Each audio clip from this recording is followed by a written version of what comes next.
नमस्कार, मैं हूं आशीष त्रिपाठी आपके साथ और शुरुआत इस वक्त की बड़ी खबर से। इंदौर से इस वक्त की बड़ी खबर, जहां सफाई कर्मचारियों की गुंडई देखने को मिली। सरेराह शख्स को पीटा। दरअसल कुछ और युवक यहां पर जिनके साथ मारपीट की गई, बताया जा रहा है जमकर मारपीट उनसे हुई। मामूली सी बात पर यह पूरा विवाद बढ़ता बढ़ता मारपीट तक आ पहुंचा। दरअसल देर रात हुए इस विवाद के बाद गुंडई पर उतर आए सफाई कर्मचारी और पिटाई से घायल हुए शख्स की हालत नाजुक बताई जा रही है। इलाज के लिए एमवाई अस्पताल में इसे भर्ती कराया गया है। मारपीट का वीडियो वायरल हो रहा है। पटेल ब्रिज के पास की यह घटना है। वीडियो वायरल होने के बाद नगर निगम अफसर और पुलिस पूरे मामले की जांच कर रही है। तस्वीरें हम आपको दिखा दें। दरअसल ये वही तस्वीरें हैं जहां पर मामूली सी बात को लेकर रात में विवाद हो गया था और सरेराह सफाई कर्मचारियों ने मारपीट की कुछ युवकों के साथ। और ये तस्वीरें उस दौरान की सामने आई जहां इस वक्त हम आपको जो तस्वीर दिखा रहे हैं मारपीट करते हुए। विकास हमारे सहयोगी इस वक्त हमारे साथ है फोन लाइन पर। विकास, क्या डिटेल्स हैं, आखिर क्या बात हो गई, इतना विवाद किस बात का? जी बिल्कुल, ये रात के वक्त का पूरा मामला है। पटेल ब्रिज के पास में कुछ युवक नशे की हालत में गुजर रहे थे तो उन्होंने एक बोतल जो है वो सड़क पर फेंक दी थी और इसी बात से सफाई कर्मियों का विवाद हुआ। उन्होंने इस बात की दलील दी कि वो सफाई कर रहे हैं और बावजूद इसके कुछ लोग कचरा फैला रहे हैं। इस पर विवाद दोनों ही तरफ से उपजा, लेकिन सफाई कर्मियों ने उसके बाद अपना उग्र रूप दिखाना शुरू कर दिया, गुंडई दिखाना शुरू कर दी। उनके हाथ में जो भी आया उससे उन्होंने उन युवकों को सड़क पर लेटाकर उस हद तक मारा कि जब तक वो अधमरे ना हो गए। गंभीर हालत में उन्हें एमआई हॉस्पिटल में रात के वक्त में ही भर्ती कराया गया है। और मारपीट का ये वीडियो किसी राहगीर ने बनाया जो कि सोशल मीडिया पर जमकर वायरल हो रहा है। इसके बाद कहीं ना कहीं वाकई में सवालिया निशान खड़े हो रहे हैं कि आखिर कैसे आज जो नगर निगम कर्मचारी हैं उन्होंने गुंडई का रूप अपनाया, गुंडागिर्दी करते हुए नजर आए। बहरहाल अब जरूर ये कहा जा रहा है कि पुलिस इस मामले में जांच कर रही है। नगर निगम के अधिकारी भी न सिर्फ जांच बल्कि कार्रवाई के मन बना चुके, जल्दी ही कार्रवाई भी करने वाले हैं। लेकिन इससे बड़ी बात यही है कि आखिर कैसे रात के वक्त में नाइट कल्चर और अन्य बातों की दलील दी जाती है और पुलिस की मुस्तैदी और सख्ती की बात कही जाती है, लेकिन बावजूद इसके आधे घंटे तक लगभग कुछ जो युवक हैं वो सरेराह पिटते रहते हैं। ठीक है, गंदगी फैलाने पर आप कानूनी कार्रवाई कर सकते हैं और चालान काट सकते हैं और भी बहुत सारे प्रावधान हैं। इंदौर में सफाई को लेकर विशेष सतर्कता बरती जाती है, लेकिन ये इस तरह से खौफ पैदा करना क्या वाकई उचित है? बहुत शुक्रिया विकास आपका इस सवाल के साथ।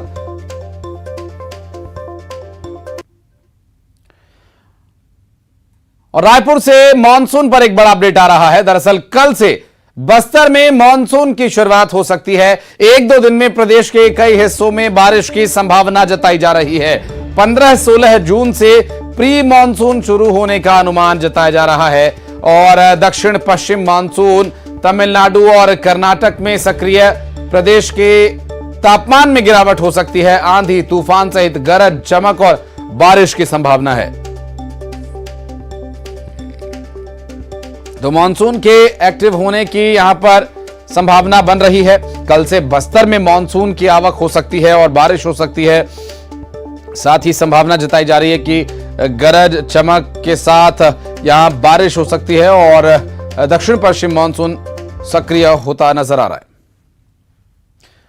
और तनु हमारी सहयोगी इस वक्त हमारे साथ मौजूद हैं। मानसून पर डिटेल्स उनसे लेंगे। तनु, क्या जानकारी मिल पा रही है? मौसम विभाग क्या कह रहा है? कब से मानसून एक्टिव हो रहा है और क्या है संभावनाएं?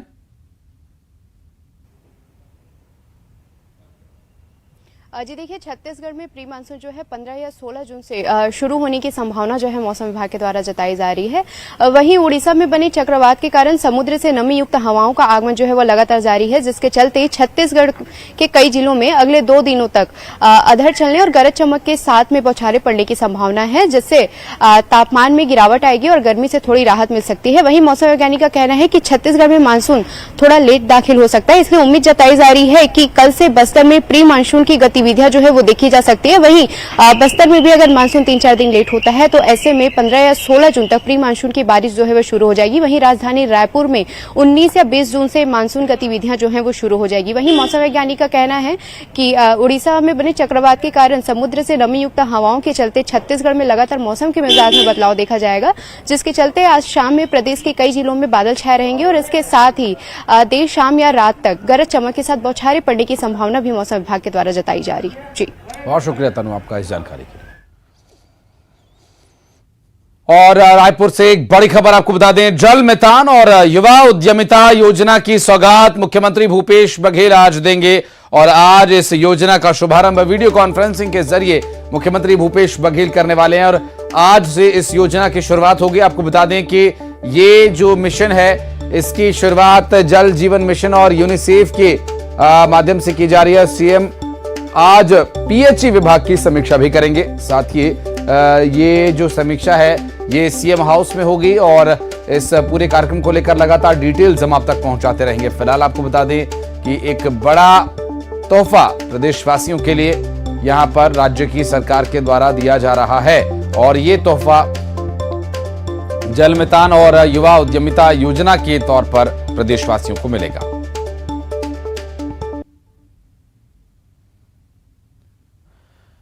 और कोरबा में कांग्रेस की प्रभारी कुमारी शैलजा आज दौरा करने के लिए पहुंच रही हैं। विधानसभा के अध्यक्ष डॉक्टर चरणदास महंत का भी यहां पर दौरा रहेगा और कांग्रेस के पदाधिकारियों से यहां पर उनकी मुलाकात का समय तय किया गया है। दोनों नेता स्थानीय कार्यक्रमों में शामिल होंगे और बड़े नेताओं का लगातार इस तरह से जनसंपर्क अभियान लगातार जारी है और इस तरह के संपर्क में जो प्रभारी हैं या फिर विधानसभा के अध्यक्ष हैं या मुख्यमंत्री हैं खुद स्थानीय लोगों से, स्थानीय कार्यकर्ताओं से मिल रहे हैं जिससे उनमें ऊर्जा का संचार हो और इस चुनाव में बेहतर परिणाम हासिल कर सके।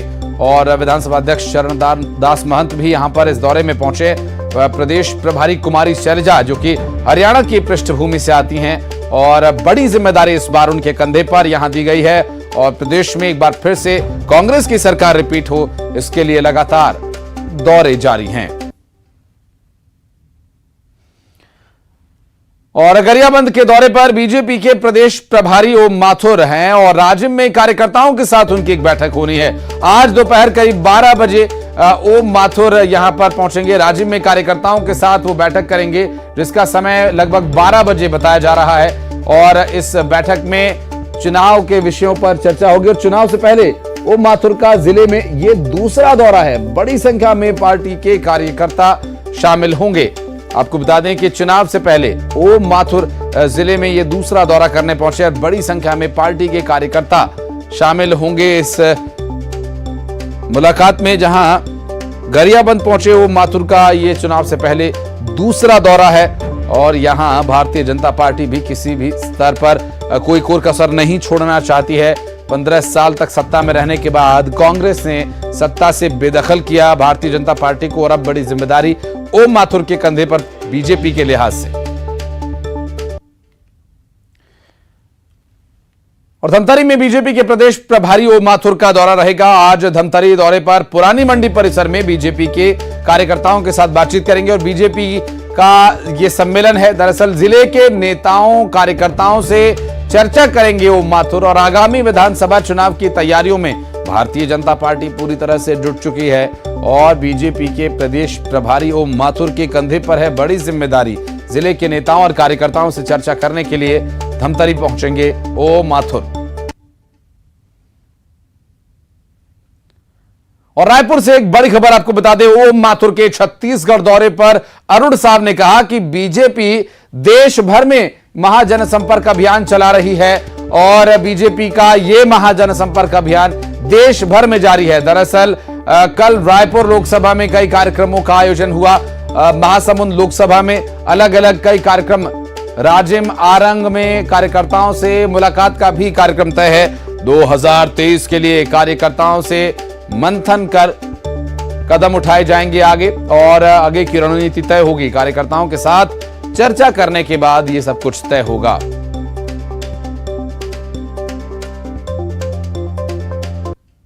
आज महासमुंद लोकसभा के अंतर्गत विभिन्न स्थानों पर धमतरी में, राजिम में, महासमुंद में ऐसे अलग अलग कार्यक्रम निर्धारित हैं और जो पार्टी ने तय किया है अभियान उसके अंतर्गत ये सारे कार्यक्रम हैं। और राजनांदगांव में शराबी पिता ने बेटे की हत्या कर दी। नशे में धुत पिता ने कुल्हाड़ी से वार कर अपने बेटे को ही मार डाला। दरअसल शराब पीने से मना करने पर यह वारदात अंजाम दी गई पता चला है। दरअसल नशे में धुत पिता ने कुल्हाड़ी से हमला कर शराब पीने से मना करने पर अपने बेटे को मौत के घाट उतार दिया। पुलिस ने आरोपी को गिरफ्तार कर लिया है। खड़गांव थाना इलाके का ये पूरा मामला बताया जा रहा है, जहां नशे में धुत पिता ने शराब पीने से रोकने पर अपने ही बेटे की हत्या कर दी। शराब के नशे में धुत आरोपी की गिरफ्तारी हो चुकी है और ये खड़गांव इलाके की घटना है, खड़गांव थाना इलाके का ये मामला। शराबी पिता ने अपने ही बेटे को मौत की घाट उतार दिया। और कोंडा गांव में ट्रक को दूसरे ट्रक ने टक्कर मार दी और इस हादसे में ट्रक चालक की मौत हो गई। आपको बता दें कि ट्रक से ट्रक टकराने का यह मामला, जहां पर एक ट्रक ने दूसरे ट्रक को टक्कर मारी और हादसे में ट्रक चालक की मौत हो गई और केबिन में घंटों ये फंसा रहा ट्रक ड्राइवर, जो कि किसी तरह से केबिन से इसे मशक्कत कर बाहर निकाला जा सका। और आपको बता दें कि नेशनल हाईवे 30 पर फरसगांव स्टेडियम के पास यह हादसा हुआ और इस हादसे में ट्रक चालक की जान चली गई। काफी वक्त लगा इस शव को बाहर निकालने में, चूंकि स्टीयरिंग के साथ केबिन में ट्रक के ये जो ट्रक चालक का शव है फंस गया था। एक ट्रक ने दूसरे ट्रक को टक्कर मारी। दरअसल जो ट्रक खड़ा था उसके जबरदस्त टक्कर उससे लगने के बाद दुर्घटनाग्रस्त हुए ट्रक में बैठा जो ड्राइवर था उसकी मौत हो गई और वो ट्रक के केबिन में स्टीयरिंग के बीच फंस गया और स्टीयरिंग और केबिन के बीच फंसे उस ट्रक ड्राइवर को बाहर निकालने के लिए काफी मशक्कत यहां पर करनी पड़ी।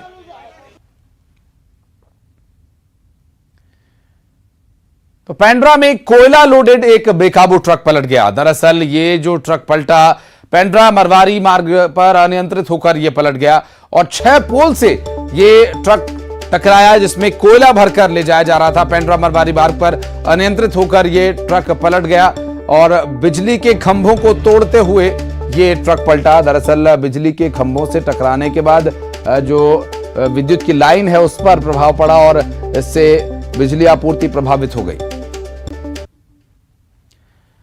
और जबलपुर से बड़ी खबर, प्रियंका गांधी वाड्रा जबलपुर पहुंच चुकी हैं। प्रियंका गांधी वाड्रा डुमना एयरपोर्ट पहुंची हैं। मध्य प्रदेश में कांग्रेस का चुनावी शंखनाद करने के लिए प्रियंका गांधी वाड्रा पहुंची हैं। कांग्रेस की राष्ट्रीय महासचिव प्रियंका गांधी संस्कार धानी में चुनावी शंखनाद करने के लिए आ रही हैं और ये विजय शंखनाद 2023 रैली का ये एक बड़ा कार्यक्रम यहां पर रखा गया है। और प्रियंका गांधी जब नर्मदा जी के एक तट पर जाकर पूजा करेंगे उस वक्त की तस्वीरें भी आपको दिखाएंगे और उसके बाद एक रैली में उन्हें शामिल होना है, जहां पर 50,000 से 1 लाख लोगों के पहुंचने की संभावना जताई जा रही है। और विधानसभा चुनाव अभियान का शुभारंभ करने के लिए प्रियंका गांधी वाड्रा पहुंच रही हैं। मां नर्मदा का पूजन और महारानी दुर्गावती की प्रतिमा पर माल्यार्पण करने के बाद प्रियंका गांधी वाड्रा आम सभा को संबोधित करेंगी और पीसीसी चीफ कमलनाथ, दिग्विजय सिंह और पीसी शर्मा समेत कई पार्टी के दिग्गज नेता यहां पर मौजूद रहेंगे मंच पर। और साथ ही इस कार्यक्रम की अगर बात करें तो अभी इस कार्यक्रम को लेकर जो तैयारियां हैं वो लगभग मुकम्मल हो चुकी हैं। अब से कुछ ही देर बाद प्रियंका गांधी वाड्रा नर्मदा जी के तट पर जाकर नर्मदा पूजन करेंगी और इसके अलावा जो कार्यक्रम उनका तय कार्यक्रम है, जिसमें बड़ी संख्या में कार्यकर्ताओं के लोगों के पहुंचने के अनुमान लगाए जा रहे हैं। और जबलपुर महाकौशल से जो ये शुरुआत हो रही है, इस शुरुआत का क्या परिणाम होगा, कुछ समय इंतजार करने के बाद ये स्थिति स्पष्ट होगी। लेकिन इसके अलावा चूंकि कई कार्यक्रम हैं जिसमें महारानी दुर्गावती की प्रतिमा पर माल्यार्पण करना है, उससे पहले मां नर्मदा को नमन करने के लिए प्रियंका गांधी वाड्रा पहुंच रही हैं और उसके बाद जनसभा को संबोधित करेंगे प्रियंका गांधी वाड्रा। दावा यह किया जा रहा है कि 50,000 से 1 लाख लोग करीब यहां पर पहुंचेंगे। और बात करेंगे हमारे सहयोगी पवन पटेल से, उनसे जानेंगे पवन क्या डिटेल्स मिल पा रही हैं।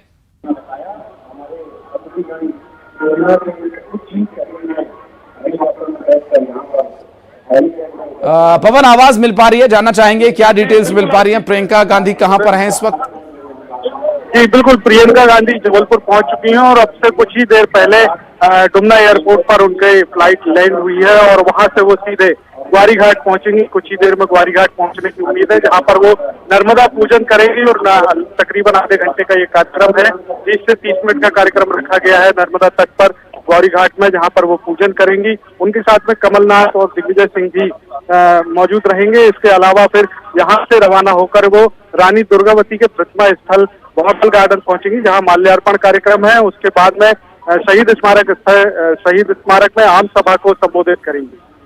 लगभग कितने लोगों के पहुंचने का अनुमान है? इसे शंखनाद कहा जा रहा है कांग्रेस का, तो ये क्या ये एक शक्ति प्रदर्शन भी होगा? ज्यादा से ज्यादा संख्या में लोगों को लाने की कोशिश है?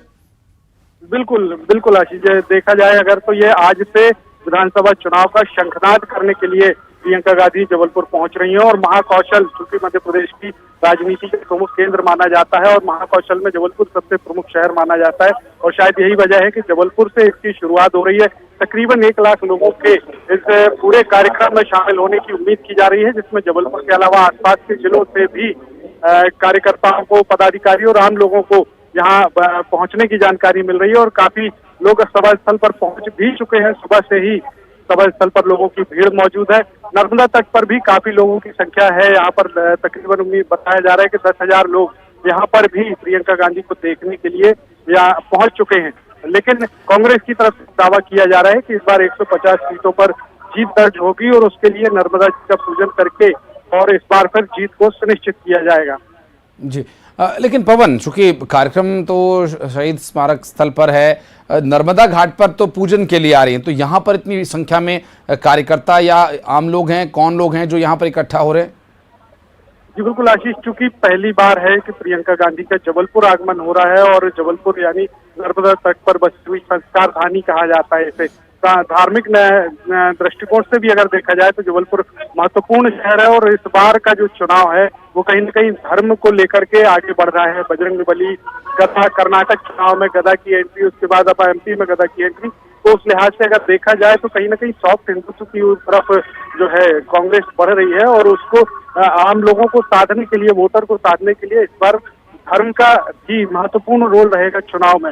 और यही वजह है कि जबलपुर से इसकी शुरुआत हो रही है, क्योंकि महाकौशल में संस्कार धानी को कहा जाता है, धर्म नगरी भी कहा जाता है। काफी यहाँ पर लोग धर्म से जोड़कर ही देखा जाता है जबलपुर को अगर देखा जाए तो। यही वजह है कि जबलपुर से जब शुरुआत होती है तो धर्म और नर्मदा जी का पूजन विशेष यहाँ पर महत्व रखता है। जबलपुर में जो है मां नर्मदा की महाआरती का भी यहाँ पर आयोजन होता है। प्रतिदिन शाम को नर्मदा जी की महाआरती की जाती है, जिसमें न सिर्फ जबलपुर बल्कि जो भी जननेता यहाँ पर पाता है, किसी भी दल का हो, किसी भी राज्य।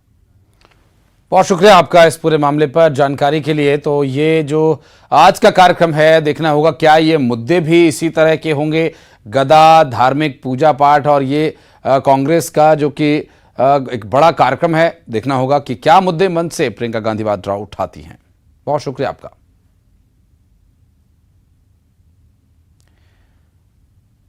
और एक छोटे से ब्रेक के लिए रुक रहे हैं, बहुत जल्द लौटते हैं।